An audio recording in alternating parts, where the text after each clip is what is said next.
7,000 টাকা দিই নাই আমি এখনো। কোন দিন দিছে? কত টাকা ফেরত দিছেন?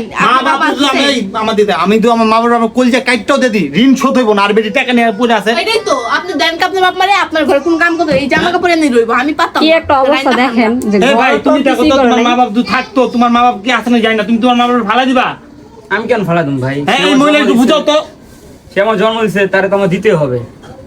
এগুলো ঠিক না আপু, এইসব নিয়ে যে ঝগড়া করেন। এগুলা ঠিক কোন ঠিক এগুলো আমি বুঝি না, ঠিক আছে? আমি আমার এতটা বাজে মহিলা, এই মহিলারে বিয়ে করে আমার জীবন তেজপাতা তেজপাতা তেজপাতা।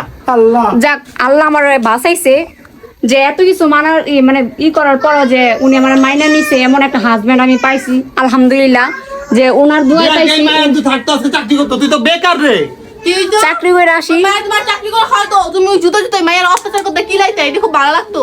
না হ্যাঁ আমি কি লাইতাম না, কি আমি লাইতাম খালি না? টিকটক করতাম দেখো আমার লাইতে গেছে গা, কি লাইতাম না। 2 বছর হালারে খাইছে নিলজ্জের মতো আমার কথা কয়। আমারে মূল্যায়ন করতে নেই লেগে জাস্ট এখন ও তো সুখে আছে। তুমি কি- এই তোমার কি মূল্য, তুমি কি এরকম পর্যায়ে গেছো তো তোমার মূল্য করমু?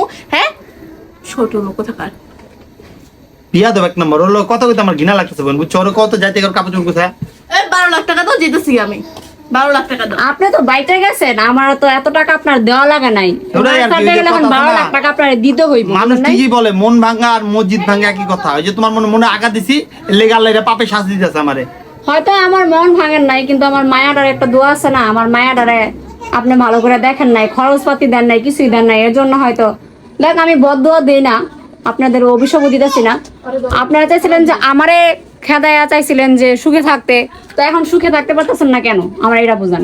ভাগ্যে নাই সুখ, আর আমার কপালে নাই গা। হ্যাঁ এবার সুখ যে বাপ মার টান টানবো, যে ছেলে মা ভক্ত বাবা ভক্ত তার কোনোদিন সুখ আসে না কপালে। আমার কপালে সুখ থাক না থাক, আমি আমার মা বাপকে দেখবো। এই মায়া মহিলা থাকলে থাকবো, না থাকলে যাবো গা। আমার মামলা করলে করলো গা, সমস্যা নেই।